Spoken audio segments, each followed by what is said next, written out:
CM के विदेश दौरे के दौरान जो प्रतिनिधिमंडल उनके साथ गई थी वो एक प्रेस वार्ता को संबोधित कर रही है। सीधे आपको लिए चलते हैं, क्या कुछ कहना है।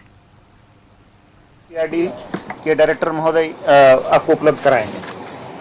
सर्वप्रथम मैं शुरू करना चाहता हूं कि अगर आप पृष्ठभूमि देखेंगे तो झारखंड में फॉरेन डायरेक्ट इन्वेस्टमेंट का क्या इतिहास रहा और किस बैकग्राउंड में इस यात्रा करने की आवश्यकता पड़ी और विगत 10 सालों में झारखंड में फॉरेन डायरेक्ट इन्वेस्टमेंट की क्या फिगर्स रहा है। तो आपको जो डेटा दिया गया है उसमें स्वतः आपको ये बात परिलक्षित होगा कि over a period of time हम लोगों को फॉरेन डायरेक्ट इन्वेस्टमेंट काफ़ी कम मिला। अगर आप देखेंगे तो 2016, 17, 18, 19 में कुल मिलाकर हम लोगों को $20 मिलियन से भी कम मिला है। माने करीब करीब उस समय का डॉलर एक्सचेंज रेट से 100 करोड़ से भी कम हम लोगों का फॉरेन डायरेक्ट इन्वेस्टमेंट मिला है, जो एक रेमिटेंसेस रूप में भी मिल सकता है। किसी को अगर फॉरेन करेंसी में किसी कंपनी में इन्वेस्ट कर रहे हो या कोई अलग यूनिट लगा रहे हैं या कोई यूनिट्स का शेयर्स अगर खरीद रहे हैं, उस कंपनी झारखंड में उपलब्ध है तो फॉरेन डायरेक्ट इन्वेस्टमेंट में माना जाता है। तो फिर 2019, 20 और 20-21 में एक बम्प हम लोगों को मिला।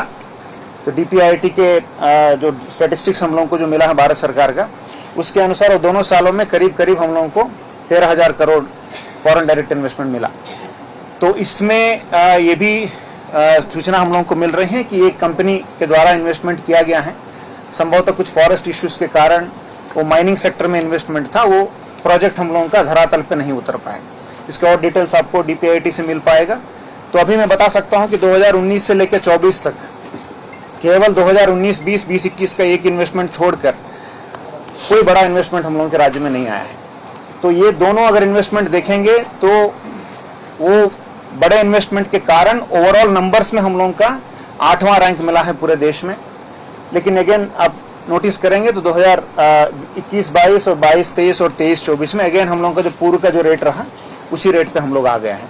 अभी फॉरेन डायरेक्ट इन्वेस्टमेंट में हम लोग पूरे देश में 31वां पोजीशन में है। तो काफ़ी अलार्मिंग बात है। फॉरेन डायरेक्ट इन्वेस्टमेंट में आप दूसरे राज्यों को देखेंगे, हम लोगों से ऊपर जो महाराष्ट्र हैं, कर्नाटका हैं, गुजरात हैं, दिल्ली हैं, जो छोटा राज्य है दिल्ली भी हम लोगों से ऊपर है, तमिलनाडु है, हरियाणा है, तेलंगाना है। तो अभी इसी बात को हाईलाइट करते हुए फॉरेन डायरेक्ट इन्वेस्टमेंट ज़्यादातर माइनिंग सेक्टर, स्टील सेक्टर और ऑटोमोबाइल सेक्टर में जनरली इंडिया में आता है।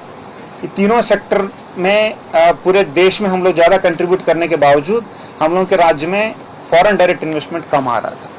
तो इसलिए एक मुख्य कारण ये भी हो सकता है कि पूर्व में इस तरह का हाई लेवल डेलीगेशन 2016 के बाद झारखंड छोड़िए, मतलब पूरे किसी भी देश में विजिट नहीं किया है। तो एक विजिबिलिटी का कमी हो गया। मैं कोई विशेष नाम नहीं लेना चाहता हूँ, लेकिन आप भी न्यूज़ कवर करते हैं तो देश के कई सारे ऐसे राज्य हैं, ऐसे मुख्यमंत्री महोदय हैं, ऐसे हाई लेवल डेलीगेशंस हैं जो सालों में 4-5 विजिट इस तरह का करते हैं। तो एक तरह का विजिबिलिटी की कमी होना भी एक इम्पॉर्टेंट मैं मानता हूँ कि ड्रॉबैक है। तो इसी एनालिसिस के तहत हम लोग लुक ईस्ट और लुक वेस्ट दोनों तरफ पॉलिसी हम लोग बनाए हैं, क्योंकि विगत विजिट 2016 में यूएस और कनाडा में हुआ था। तो जो भी कारणवश वहाँ से ज़्यादा इन्वेस्टमेंट हम लोगों को जो आशाजनक नहीं आया, तो हम लोग यूरोप का भी हम लोग वहाँ हम लोग फोकस नहीं कर पाए। और डीपीआईटी के स्टैटिस्टिक्स के तहत भी हम लोगों को यूरोप से ही 98% हम लोगों को इन्वेस्टमेंट आया था। तो इसीलिए यूरोपियन कंट्रीज में हम लोगों का प्राथमिकता रहा। कुछ देशों में फोकस किए, वहाँ अभी चुनाव हो रहा है, कहीं स्थिति इतना कंड्यूसिव नहीं है इन्वेस्टर समिट करने के लिए, तो वहाँ के एम्बेसी से हम लोग संपर्क किए। तो जो पॉजिटिव रिस्पॉन्स जहाँ मिला, वैसे देश स्पेन और स्वीडन में हम लोगों का टीम विजिट किया। एक सदर्न पार्ट ऑफ यूरोप में है, एक नॉर्दर्न पार्ट ऑफ यूरोप में है। तो इसी तरह हम लोग ईस्टर्न साइड भी जापान, ताइवान और ऑस्ट्रेलिया को भी हम लोग अभी इन्वेस्टमेंट डेस्टिनेशन के रूप में आइडेंटिफाई किए हैं। संभवतः फ्यूचर में इस तरह भी हम लोग कार्यक्रम करेंगे। इसके साथ साथ कई सारे इसमें इम्पोर्टेंट फैक्टर्स हैं, जैसे स्टील, मेटलर्जी, माइन रिक्लेमेशन, ये सब पे प्रोजेक्ट्स हम लोग लेने के उद्देश्य के साथ वहाँ गए। स्पेन विशेषकर अभी 2026 साल जो है इंडिया और स्पेन के बीच में एक विशेष साल के रूप में मनाया जाएगा। बायलैटरल रिलेशंस का 75 ईयर्स कंप्लीट होने के विशेष अवसर पर 2026 इंडो स्पेनिश कोलैबोरेशन ईयर के रूप में हम लोग मनाते हैं। तो एम्बेसी से भी काफ़ी पॉजिटिव रेस्पॉन्स हम लोगों को मिला क्योंकि आप जानते हैं कि डिफेंस सेक्टर में भी स्पेन इंडिया में इन्वेस्ट कर रहा है। गुजरात में अगर आप देखेंगे तो एयरबस जो स्पेन का कंपनी है वो हम लोगों के लिए एयरक्राफ्ट भी बना रहा है। तो इसी उद्देश्य के साथ हम लोग ज़्यादा सबमरीन्स भी इंडिया के लिए स्पेनिश कंपनीज बना रहे हैं और इंडिया में 280 स्पेनिश कंपनीज ऑलरेडी काम कर रहे हैं। तो अनफॉर्चुनेटली हम लोगों के पास अभी तक कोई स्पेनिश कंपनी का प्रेजेंस हमारे राज्य में नहीं है, तो ये एक अवसर हम लोगों को लगा। इसी तरह स्वीडन आप देखते हैं तो ऑटोमोबाइल के लिए, स्पेशली इलेक्ट्रिक व्हीकल्स के लिए वो एक डेस्टिनेशन के रूप में देख सकते हैं पूरे दुनिया में। वहाँ वोल्वो, पोलस्टार और स्कैनिया, कई सारे एडवांस इलेक्ट्रिक व्हीकल टेक्नोलॉजी वाला फॉर्म्स वहाँ हैं। मेन वोल्वो का मेन यूनिट भी वही है। तो क्योंकि झारखंड सरकार का भी इलेक्ट्रिक व्हीकल पॉलिसी है जो 5 साल के लिए जो बना है, 2023 से जो लागू था 2022 का पॉलिसी, तो उसमें भी मिड कोर्स करेक्शन हम लोगों को करना है। 2.5 साल में जो लर्निंग्स हम लोगों का रहा, इसके आधार पे हम लोगों को इलेक्ट्रिक व्हीकल पॉलिसी भी रिवाइज करना है। उसके लिए एक समिति भी मुख्य सचिव महोदय की अध्यक्षता में बना हुआ है। तो एक नॉलेज विजिट भी हम लोगों का हुआ कि इलेक्ट्रिक व्हीकल मैन्युफैक्चरिंग से लेकर किस तरह का इंसेंटिव कई देश दे रहे हैं। और इस साल विशेषकर स्वीडन इसीलिए इम्पोर्टेंट है कि इलेक्ट्रिक व्हीकल सिंपोजियम जो 38th एडिशन इस बार वहाँ हो रहा है, तो पूरे विश्व में एक देश में एक बार होता है। लास्ट ईयर ये साउथ कोरिया में हुआ, इसके पहले अमेरिका में हुआ, तो इस बार वो स्वीडन के गोथनबर्ग में जून महीने में होने वाला है। तो दैट इटसेल्फ शोज दैट वो डेस्टिनेशन जो गोथनबर्ग है वो विशेषकर इलेक्ट्रिक व्हीकल मोबिलिटी के लिए पूरे विश्व में उसका अपना पहचान बना चुका है। तो इसी उद्देश्य के साथ हम लोग विजिट किए। तो 5-6 उद्देश्य हम लोगों का मेन था। Other than attracting foreign investment leads, green technology partnerships को एक्सप्लोर करना, वहाँ के बेस्ट प्रैक्टिसेस से जितना सीख सकते हैं वो सीखना, और जॉइंट वेंचर्स और नॉलेज ट्रांसफर पार्टनरशिप के लिए भी कुछ आगे कदम रखना, और इन्वेस्टमेंट अपॉर्चुनिटीज़ को प्रेजेंट करना। झारखंड का इन्वेस्टमेंट पॉलिसी ऑलरेडी है, JIPPP, और इसके साथ साथ EV पॉलिसी हैं, कई सारे इन्वेस्टमेंट पॉलिसीज हमारा है। पॉलिसीज प्रेजेंटेशंस करना भी इसमें उद्देश्य रहा, और एक वहाँ के पब्लिक के साथ भी कल्चरल रिलेशनशिप बनाने का भी हम लोगों का एक प्रयास रहा। वहाँ इंडियन डायस्पोरा के साथ भी माननीय मुख्यमंत्री जी के अध्यक्षता में डेलीगेशन कई बार मीटिंग किया। तो वहाँ जब इंडियन डायस्पोरा के साथ हम लोग इंटरेक्ट करते हैं, क्योंकि ये पूरे विजिट भारत सरकार के पॉलिटिकल क्लियरेंस के उपरांत एक डिप्लोमेट के नाते वहाँ के जो हायर अथॉरिटी का एक स्टेट है, कैटलोनियन गवर्नमेंट के सहयोग से हम लोग गावा माइंस का भी विजिट किया। वो पुराने माइंस हैं, उसको कैसे वो एक इंडस्ट्रियल एक एजुकेशनल हब के रूप में उसको कैसे डेवलप किया है, माइंस टूरिज्म के रूप में कैसे इसको डेवलप किया है, उसके बारे में सभी डेलीगेशन के सदस्य वहाँ का स्टडी किया है। तो इससे काफ़ी उपयोगी हम लोगों को साबित हो। विशेषकर झारखंड का पुराने माइंस तो हैं ही, टूरिस्ट साइट में हम लोग डेवलप कर सकते हैं, बट एक यूनिक जियोलॉजिकल फॉर्मेशन भी हम लोगों का छैबासा में है। तभी जियोलॉजिकल रिसर्च कहता है कि धरती से जब पानी से पहला जो भूखंड जो निकला है वो हम लोगों का छैबासा क्षेत्र है जो पश्चिमी सिंहभूम है। तो इसीलिए इतना जियोलॉजिकल डाइवर्सिटी, वहाँ इतने सारे मिनरल्स हम लोगों को मिलता है।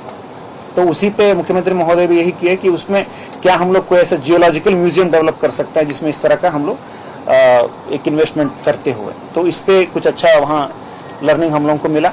इसके बाद स्पोर्ट्स ऑर्गेनाइजेशन के साथ वहाँ कंसुलेट जनरल ने हम लोगों को मिलवाने के कार्यक्रम किया, जिसमें जो यूरोप का सबसे बड़ा स्पोर्ट्स स्टेडियम है, तो 1 बिलियन यूरो के कॉस्ट से वहाँ बार्सिलोना में जो बन रहा है, उसका कंस्ट्रक्शन से लेकर उसका फाइनेंसिंग तक किस तरह का प्राइवेट एंटरप्राइजेस को मोटिवेट करते हुए कैसे वो स्टेडियम को बनाया है, और क्लब का क्या ऑर्गेनाइजेशनल स्ट्रक्चर है।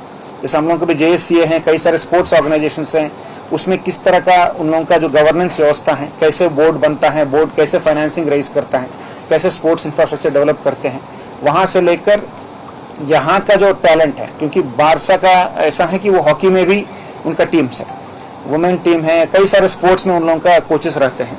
तो बारसा का जब भी वो इंडिया आते हैं तो उनका दिल्ली, मुंबई, बेंगलुरु में उन लोगों का स्पोर्ट्स कैंप्स होता है, जहाँ जो टैलेंटेड यूथ हैं उनको वो सेलेक्ट करते हैं।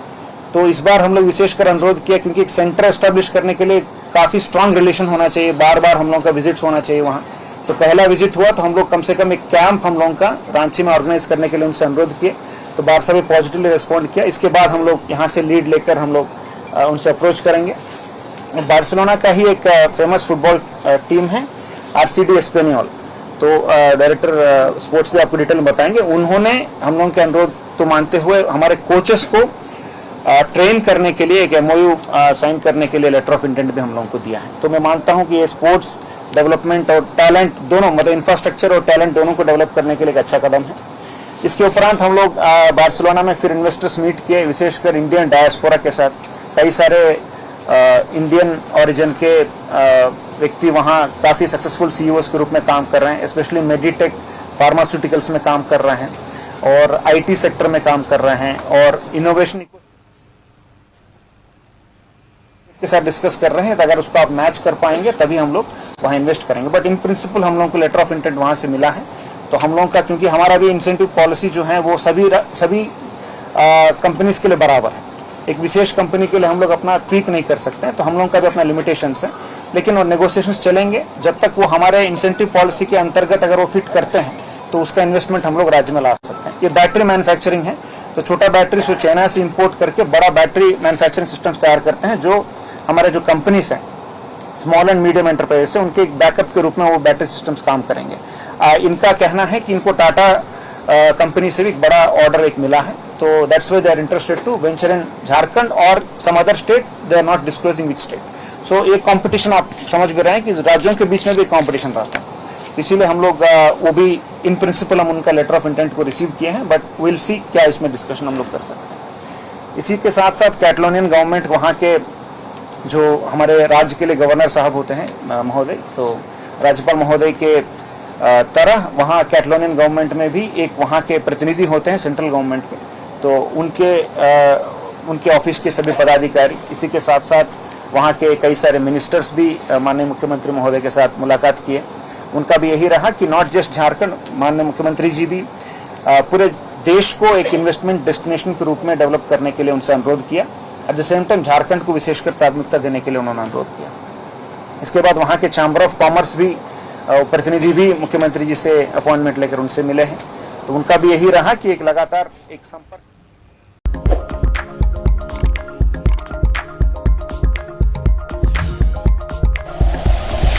Like and share videos, subscribe करें हमारा चैनल और प्रेस करें बेल आइकॉन। News 11 भारत, सच है तो दिखेगा।